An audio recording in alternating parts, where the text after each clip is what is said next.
Hello, lovely people of the world. Magandang araw sa inyong lahat. 안녕하세요, 여러분. Ahlan wa sahlan. It's Justin and Sarah. and we're back. Today we will be talking more on a car crash that somebody we know all too well has gotten into.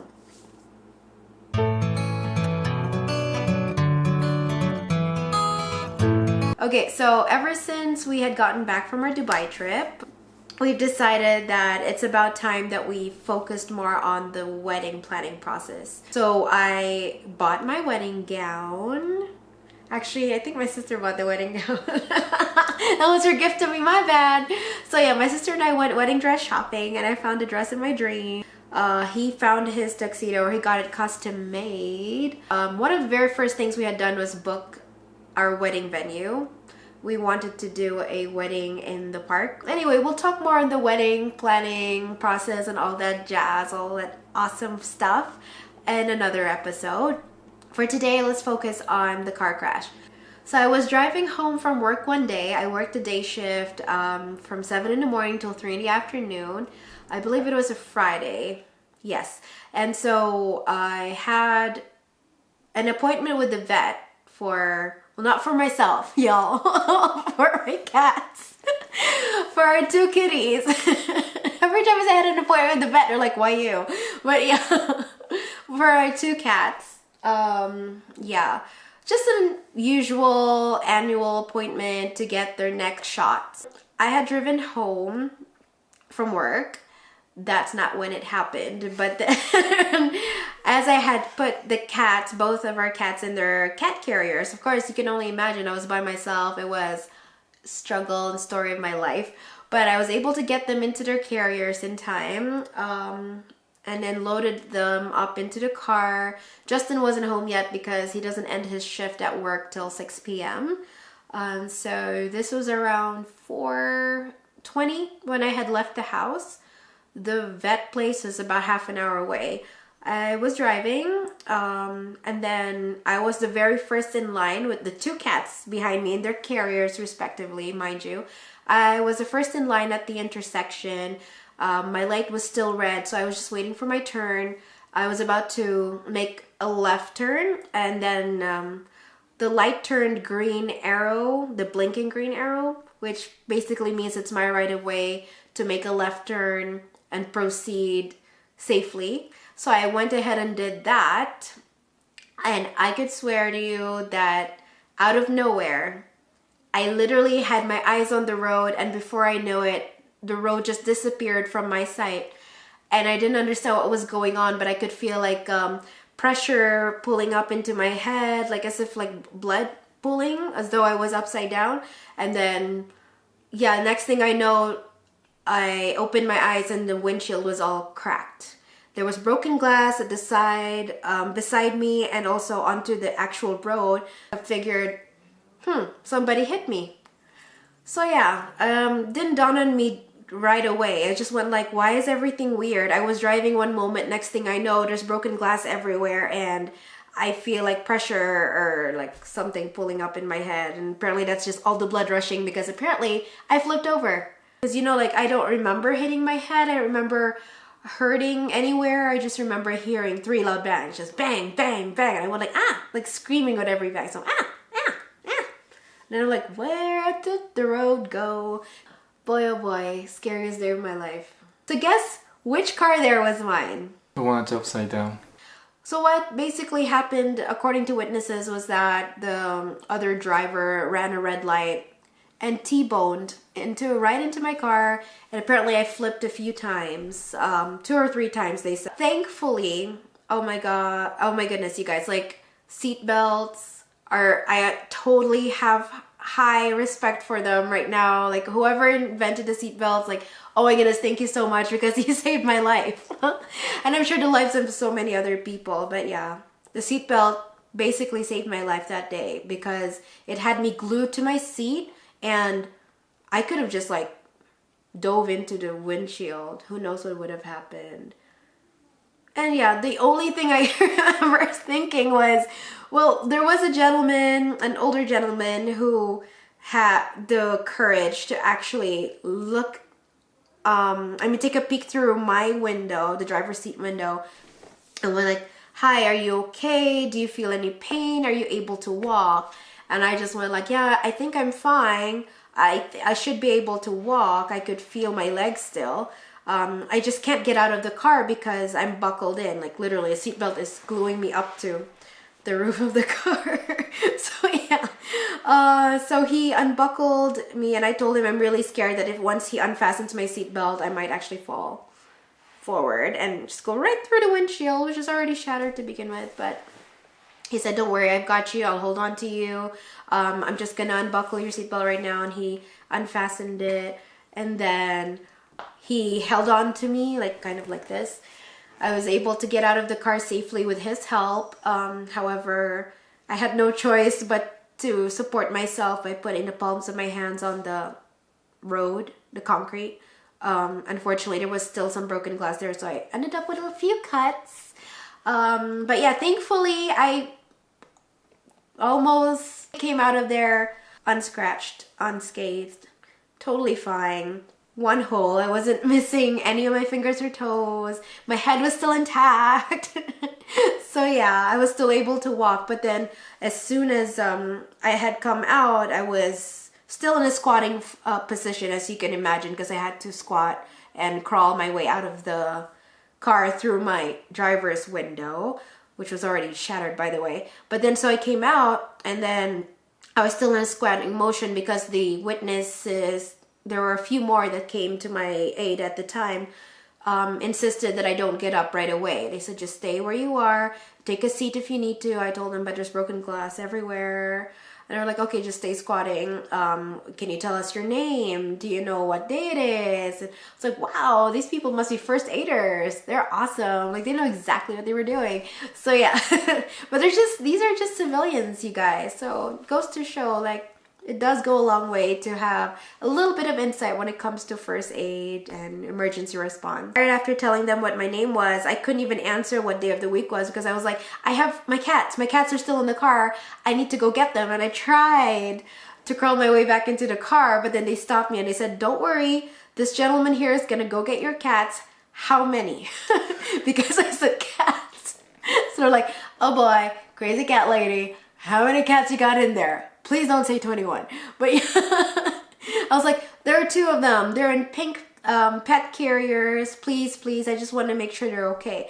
So they're like, one of the female witnesses or people who helped me out was like, "Okay, listen, honey, you just got into a really terrible car accident. The least of your worries is your cats right now. We just want to make sure you're okay. How about we walk now away from this wreckage so you could actually have a seat. There's a grassy area right over there. We'll walk with you." So she held on to my arm. I still had it within me to say, "Ew, I'm not gonna sit on the grass." I was wearing light colored pants. I didn't want to get them all mushy and stuff. So can I just sit on the traffic light post-ish, like the base of it, obviously. So then I had to sit there. And I looked. That was my very first time to have seen my car since the actual incident. So when I sat down, I was like, holy mackerel. I was in so much shock. I had no idea that was the extent of the damage. And I was like, oh geez, I hope they could just push the car over and then it's still drivable. So the car was never put in park. It was still on drive. But the wheels stopped turning, obviously, because when I came out, I was like, how does the wheel stop turning? Airbags deployed, mind you, so that also saved my life. The side airbags, not the front, because as you guys know, I was T-boned from the side, more like the passenger side.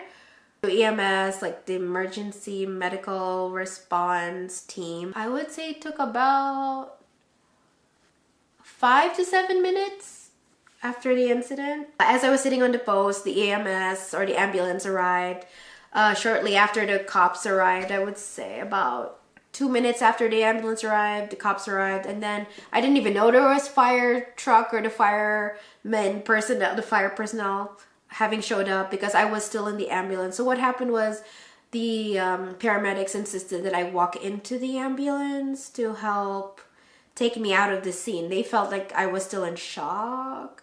I was shaky. They did ask me if I was okay, and I said, oh, just a little shaky. They're like, oh, how about we take you in and we could check your vital signs and then decide there whether you'd like to go to the hospital. My blood pressure is through the roof.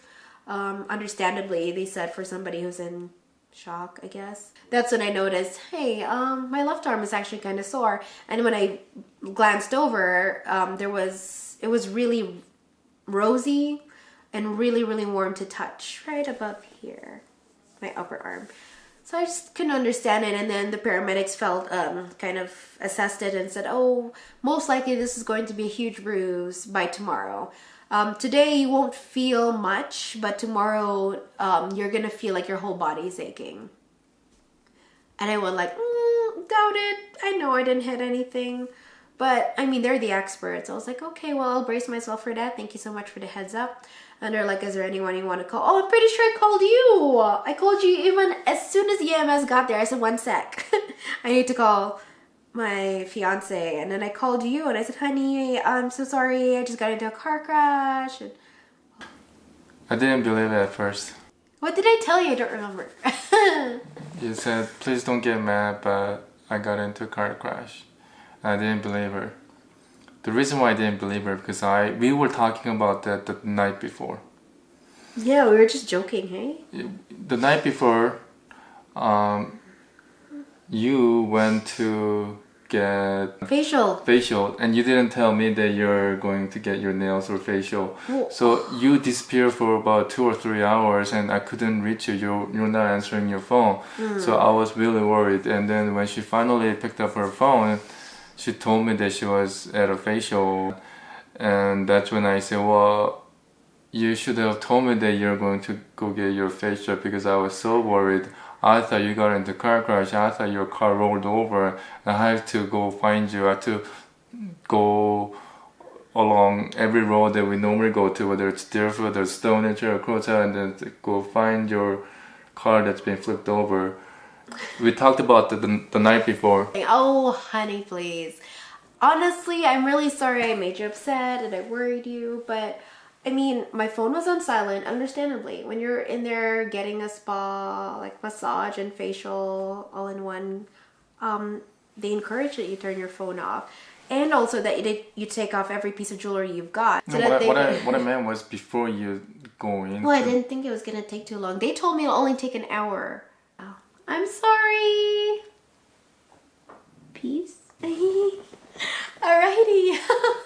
Interlude. Then I could hear the EMS talking to Sarah in the background, and then she was conversing with him, but I was just listening in and then realized, oh, she's telling the truth. There's actually EMS right next to her. Because he was asking me questions like, do you feel any pain, dizziness, tingling sensation, all those questions. So yeah, Justin was like, hang on a sec. So I left Justin on loudspeaker so he could hear everything, I guess. I don't know, like I felt so mixed up that day, understandably. So I had him on the phone and then I got distracted by the EMS asking me all these questions. So that out of respect for the EMS, I didn't want to focus on talking to Justin. So I kept Justin hanging on the line just in case so that he knows that I'm speaking to somebody else and he will be understanding that I'm not able to converse with him any further about the details of the accident. But yeah.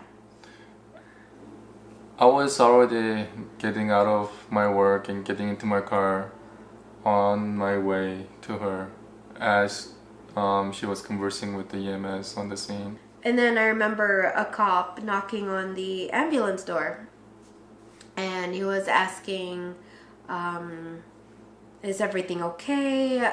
Whenever you guys are done here, if she's all right to do so, we would like to ask her some questions, and also to fill out like a police report.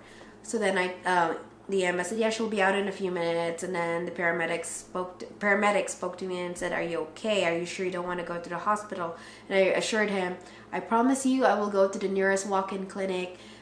Other people require your help where they're in more serious conditions than I am. So I don't want to waste your time. Please go ahead. Thank you so much for coming to my aid. I feel a lot better. And they opened the door, and then there was a cop waiting out there and say, hi, how you doing? He introduced himself, introduced myself, and he's like, would you be okay to walk into the backseat of our police car? And I went like, okay. So, oh my God, back of the police car, that doesn't sound good. Sounds like they're taking me in. But yeah, thankfully they never cuffed me or anything, and he put me at the back. And there was actually a very, very nice lady. She said that she wasn't actually a witness to everything, but she was in a car. She was in her car a few cars behind me. So she just remembered, like, how come we're not proceeding? It's green. How come people are coming out of their cars? And that's when she came out of her car to see what's going on, what's the commotion. That's when she saw the accident. And we're like, oh my goodness. And she was one of the lovely people. Shannon, if you're out there, thank you so much for everything. You're such an angel. She insisted, even though she had somewhere else to be, somewhere more important to be, I'm sure, she insisted to stay with me until my fiance arrives. I told her that, oh, well, he'll be stuck in traffic, bumper to bumper right now. It's rush hour. There's no way he's going to make it in the next 30 minutes. I just live literally 5 minutes from here, maybe even less, if you don't mind dropping me off back there. And she went like, well, I don't mind dropping you off to like a nearest hospital or clinic. And I'm like, no, I'm fine. I will have him drive me. Thank you so much. Well, obviously I didn't have a car, so my only way out of that scene was either I ride with the cops or I ride with this beautiful soul of a lady, Shannon. She really opened up her heart and her car, and she was just really sweet. I remember her making me feel at ease and comfortable and feeling like I was safe. And then, yeah, she was really sweet. And so she offered to give me a ride, and she even offered to get into the backseat of the police car with me. So she sat in the backseat with me. They shut the doors, and I was like, I was just focused on the paper. I was like really serious that I couldn't even joke about anything, but because I was really, really shaken. But then she tried to change the tone and sort of make it look like a comical thing to help keep me at ease, I guess. She was like, wow, so this is what it's like to be in the back seat of a police car. I was like, oh yeah, I didn't realize that. She was like, oh, I feel like we're in prison here. I think I'm just gonna ask them if we could leave the doors open. So then she knocked on the window, which had grills, like rails. But anywho, the cop opened and he's like, yes. And she was like, I'm sorry, is it okay if we just leave a door open? It's kind of stuffy in here. And he was like, oh, I'm so sorry. Yes, we can leave that open for some air. Like, okay, good, because I feel like we're being taken into prison. And he was like, oh, okay, no, sorry about that. They were so nice. The cops were so nice. The paramedics were so nice. Everybody in that scene was so nice.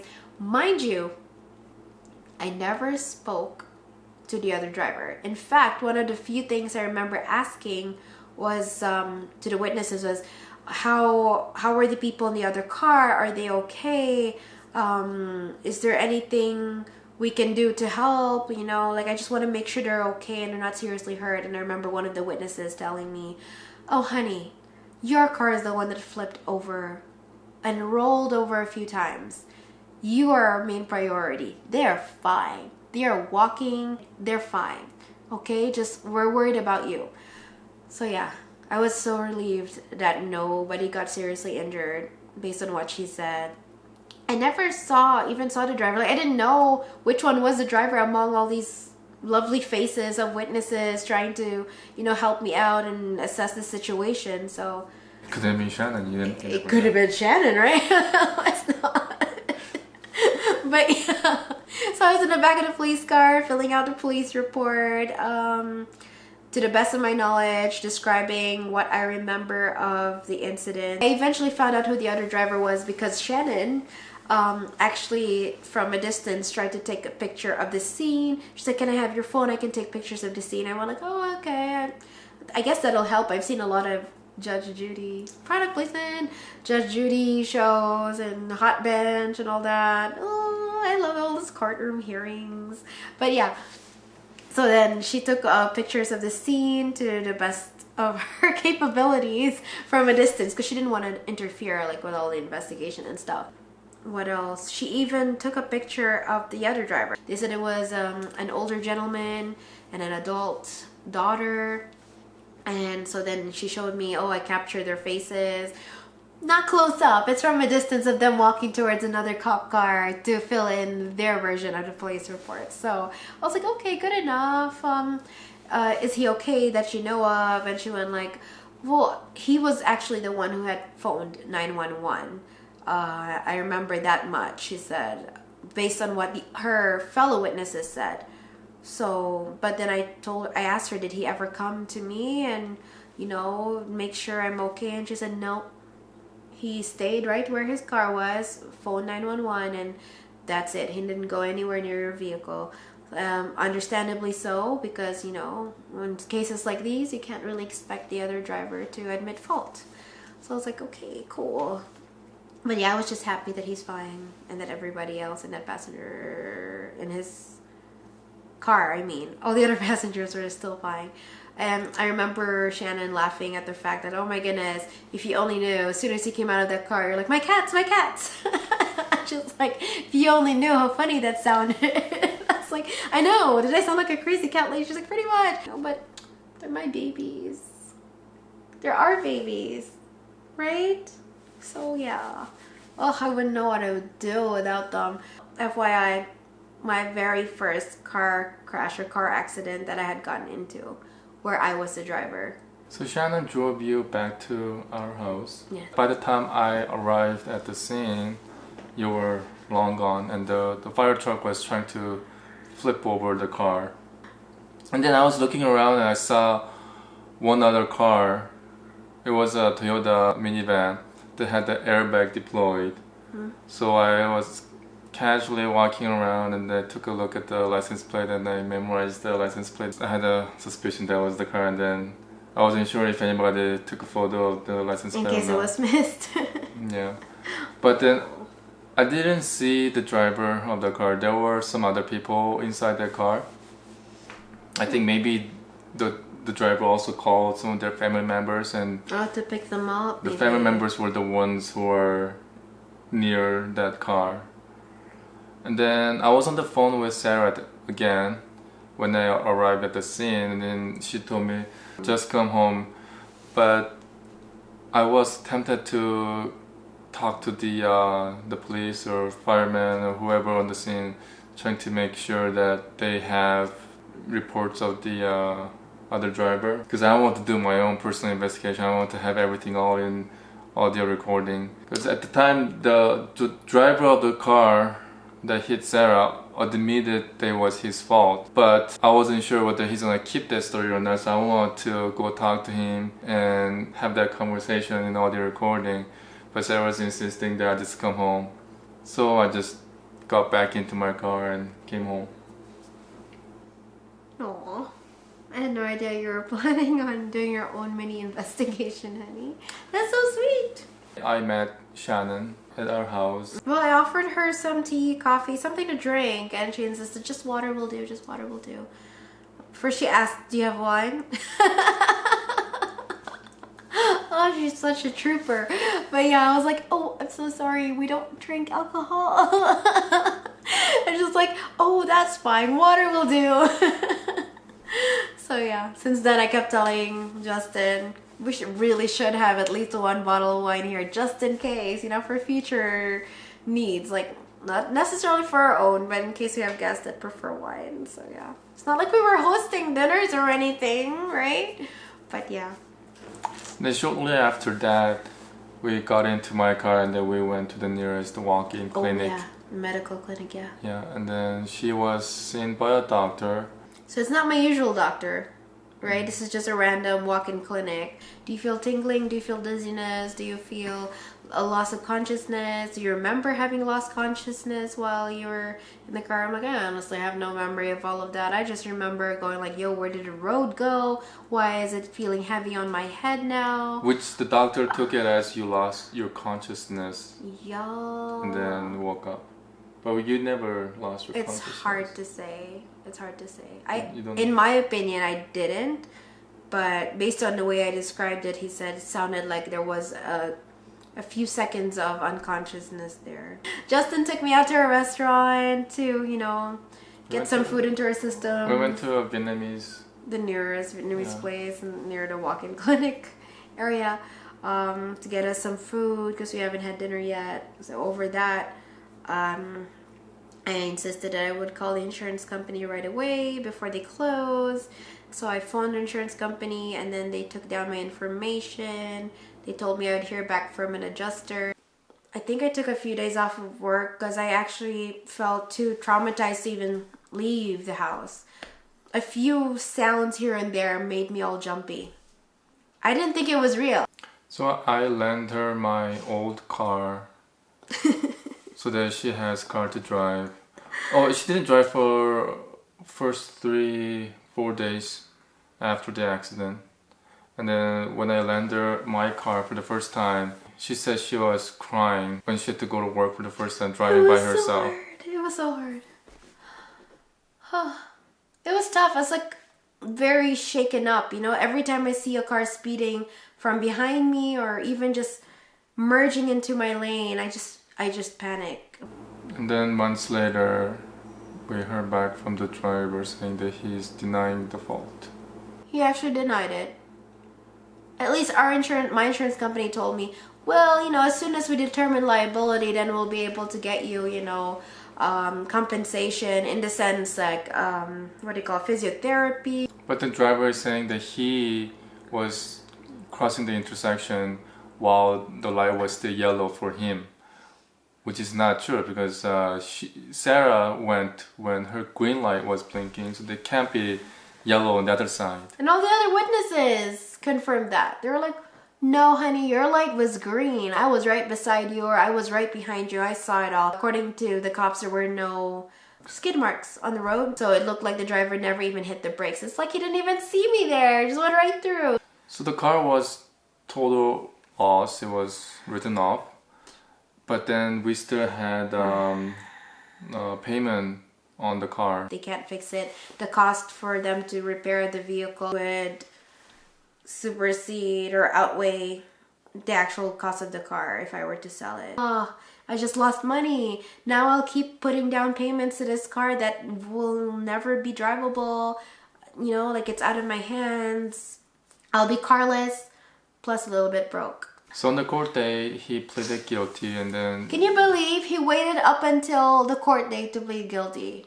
But prior to that, he was pleading not guilty. Not guilty. I ran a yellow light. It was my right of way, not hers. She ran a red light to proceed to make a left turn. So the insurance company has awarded her $23,000 for the car, but then the car still has $25,000 on the car loan. We are still losing $2,000 on the car and carless as well. I saw the silver lining. That was my way out of car debt. My insurance company was able to determine fault based on his plea, the other driver's plea. The other driver's insurance company reimbursed me for my car, for the loss of my car, but only to the amount of around $22,700. So then the difference is all I needed to pay in the next few months, which is what, like you said, about $2,000. So it's not bad. Better than $24,000, right? So that's how I saw it. Or I'll be out of debt sooner than I thought. Which is just in time for our wedding plans, right? I mean, we did incur a lot. Just planning the wedding, hiring all these vendors prior to the wedding. I mean, the way a wedding works is you have to pay all your vendors in full before it happens. Our kitties are okay, in case you guys are wondering. Not sure if you really care, but both our cats were safe and sound. We finally were able to postpone our vet appointment to the Friday after that. Of course, I was traumatized again because I'm like, it's a Friday, it's gonna be around the same time. So Justin offered to leave work early just to be there. We all went to the vet in one piece. We all came back from the vet in one piece. The vet said that both cats are just fine. They don't look like they're exhibiting any emotional trauma or any physical injury so far. They said that if as soon as we see any signs of vomiting, to let them know, but thank goodness none of that happened.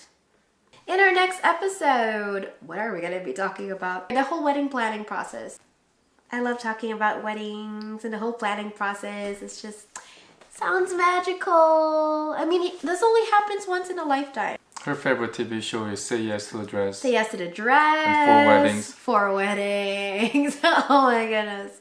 Obsessed. It's so strange. It's like when you know you're about to plan a wedding, all of a sudden you're like, oh my goodness, I need to watch these things. I might gain some more insight. I might actually gain extra knowledge. I would know how to be a proper bride, what to expect, what guests are expecting, you know, out of a wedding. Oh my goodness. It's not like you know what, you guys, it's not like I dreamt of my own wedding all my life. You know how a lot of little girls would say, I've dreamt about this day all my life. Like, I honestly, truly never dreamt of my wedding day. Yeah. Isn't that sad? It's just that I couldn't quite...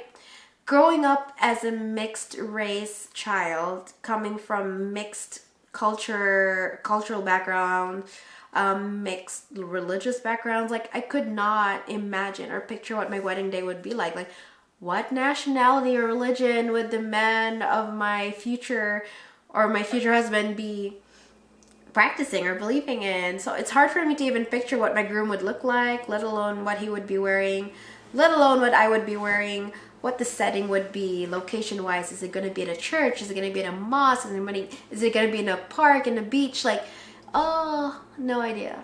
So it was very stressful for me to even imagine a wedding. So I'm like, I'll just take it one step at a time. Find a boyfriend first. Find a boyfriend first. Let's just go with that. Find a boyfriend first. So yeah. Have you ever dreamt of your wedding day? When I was going to university, I used to go jogging at a nearby park with my family. In Calgary. In Calgary. That park was a walking distance from where I used to live. And every time I go jogging in that park, I would see wedding taking place on almost every Saturday. And it's a beautiful place, and every time I saw a wedding there, I thought, you know what, I'm gonna marry a beautiful bride in this park one day. And that's how I chose my wedding venue.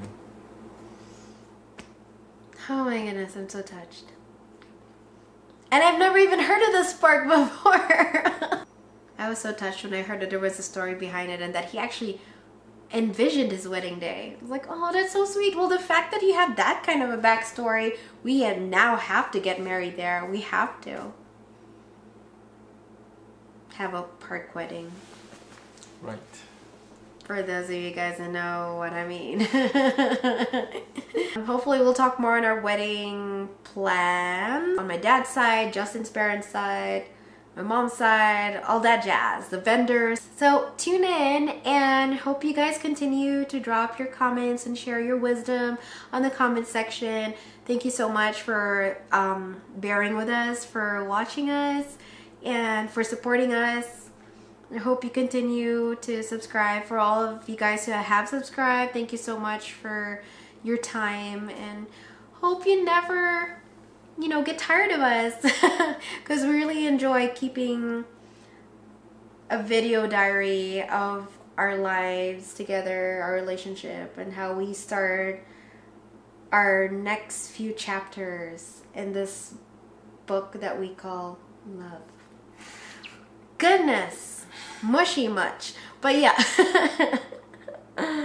We decided to share it with the world if you guys in case are interested, and if not, that's cool, that's your prerogative.